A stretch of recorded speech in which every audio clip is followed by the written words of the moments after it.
से मैं बहुत त्रास्त होकर के मैं दिल्ली आई हूँ और आप लोगों से मदद मांगने आई हूँ, क्योंकि गोरखपुर में शायद मानवता अब खत्म हो गई है। सिर्फ जातिवाद है, सिर्फ दंगा है, जो भी आवाज उठाता है उसको कुचल दिया जाता है। समता सैनिक दल के पास भी मैं एक बार और 2-3 दिन पहले भी आ चुकी थी और कुछ लोगों से हमारी मुलाकात हुई थी। आज मैं एक मदद मांगने के लिए गोरखपुर से यहाँ मुझे आना पड़ा है, और क्योंकि हमारे संगठन का जो मुख्य संयोजक है माननीय श्रवण कुमार निराला जी, उनको जेल में डाल दिया गया है और मुझ पे भी FIR लगाया गया है। जैसा कि थोड़ा सा आप लोगों को बताऊं कि पिछले बार हम लोगों ने ज़मीन का आंदोलन लेकर के 10 अक्टूबर को हमने किया था, जिसमें हमारे पत्रकार साथी भी जो जेल गए थे और हमारे 12-13 साथी हम जेल चले गए थे। गिरफ्तारी पहले हुई थी, FIR बाद में हुई थी। वो लगातार 1 साल से करीब 6 बार हम लोगों पे FIR किया गया और 17 घंटा 15 घंटा 4 घंटा पहले ही हम FIR करने से पहले उठाया जाता है, न किसी को बताया जाता है, न संगठन को, न परिवार को। मतलब जब फोन ऑफ आने लगता है तब हम लोगों को पता चलता लग रहा है कि किसी का गिरफ्तारी हो गई है। और उसके बाद ये गोरखपुर की जो जातिगत, हम लोग दलित हैं और दलितों के लिए, पिछड़ों के लिए, गरीबों के लिए, मतलब जो समाज के अंतिम व्यक्ति है उसके लिए आवाज उठाते हैं, तो माननीय मुख्यमंत्री जी की पुलिस और माननीय मुख्यमंत्री जी के नज़र में हम सबसे बड़े गुनहगार हो गए हैं। आज के डेट में ये है कि मैं यहाँ इसलिए आई हूँ कि मैं ये गारंटी नहीं दे सकती हूँ कि मैं यहाँ से जाऊँगी तो 9 बजे 10 बजे रात को मैं घर जाती हूँ तो मेरा भी इनकाउंटर किया जा सकता है या श्रवण कुमार निराला जी का इनकाउंटर किया जा सकता है, ये कह करके कि ये अवैध असलाहा रखे हैं या चरस अफीम कुछ भी उनको ऐसा उनके ऊपर लगाया जा सकता है या मेरे ऊपर लगाया जा सकता है। मैं आपको एक छोटी सी घटना बता रही हूँ कि अभी समूह लोन एक चल रहा है गांव में, जो उत्तर प्रदेश में एक समूह लोन जो सरकार है चला रही है महिलाओं को मजबूत बनाने के लिए। लेकिन उस समूह लोन के आड़ में जिसके पास भी 4 करोड़ 5 करोड़ रुपया जो सत्ताधारी हैं, पूंजीपति हैं, वो लोग दे रहे हैं और वो कह रहे हैं कि 2% सरकार के द्वारा दिया जा रहा है, 2% ब्याज दर है, जबकि लिखित रूप से जो उनके द्वारा पेपर दिया जाता है, जो कहिए कि पासबुक वगैरह जो भी देते हैं वो पेपर देते हैं महिलाओं को, उसमें 25% से 26% 28% ब्याज दर है। ये खेल यही नहीं रुक रही है, वसूली करने की जो बात आती है तो वसूली उनके घर के ताला तोड़ करके उनके गैस सिलेंडर उठा ले जाते हैं, उनके राशन उठा ले जाते हैं, उनके मतलब मारना पीटना तक से लेकर के यहाँ तक कहते हैं कि अगर तुम समय से नहीं चुकाओगी तो तुम्हारे, अगर किसी की बेटी जवान है तो कहते हैं तुम्हारी बेटी को उठा ले जाएंगे। ये कहते हैं कि तुम खुद को बेचो, 9 बजे 10 बजे रात तक किसी महिला के घर पे बैठे रहते हैं। इसके खिलाफ हम लोगों ने आवाज उठाई है। कम से कम सैकड़ों वीडियो है जो गांव के लोकल स्तर पे जो यूट्यूबर हैं, यूट्यूब से जा के अब बना रहे हैं। और जब हम लोगों ने ये आवाज उठाई तो मैं आपको बताऊं कि RBI ने 4 फाइनेंस कंपनियों पे बैन लगा दिया। उन्होंने अनलीगल पाया और उन्होंने ये माना कि मतलब वो पेपर में निकला है पूरा कि ये लोगों का जो वसूली करने का जो है वो गलत तरीके से 4 लोगों पे बैन लगा दिया गया है। कुशीनगर की बात करूं, गोरखपुर मंडल का एक जिला है कुशीनगर में 5 लोग पकड़े गए हैं जो अवैध मतलब गलत तरीके से समूह लोन देते थे, महिलाओं का डॉक्यूमेंट्स बदलते थे।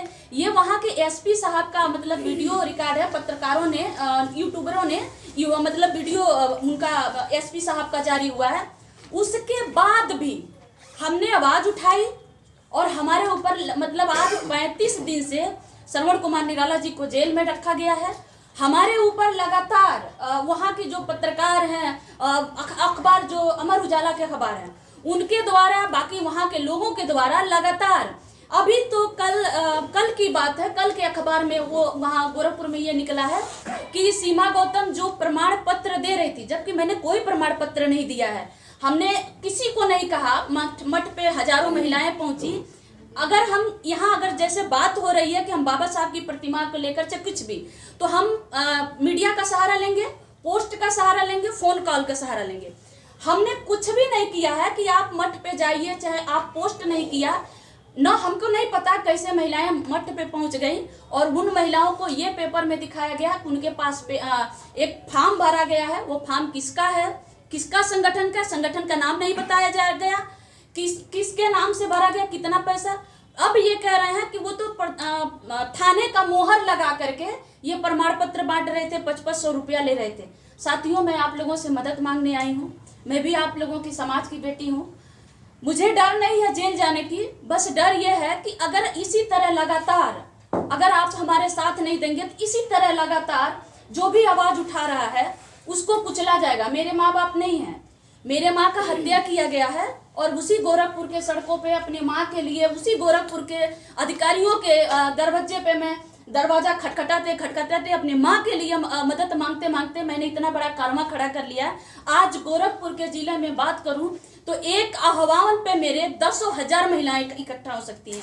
मैं 450 से ज्यादा गांव में जाके महिला जागरूकता चलाती हूँ, उनके अधिकार के लिए लड़ती हूँ। चाहे रेप हो, हत्या हो, कहीं पे किसी का घर लूटा जाता, कोई भी घटना होता छोटा बड़ा, मैं रोज लेकर के डीएम से, एसपी से, एसएसपी से, वहाँ के आईजी से मिलती हूँ, उनके घटनाओं को लेकर मिलती हूँ, प्रेस कॉन्फ्रेंस करती हूँ और मुद्दे पे भी बात करती हूँ।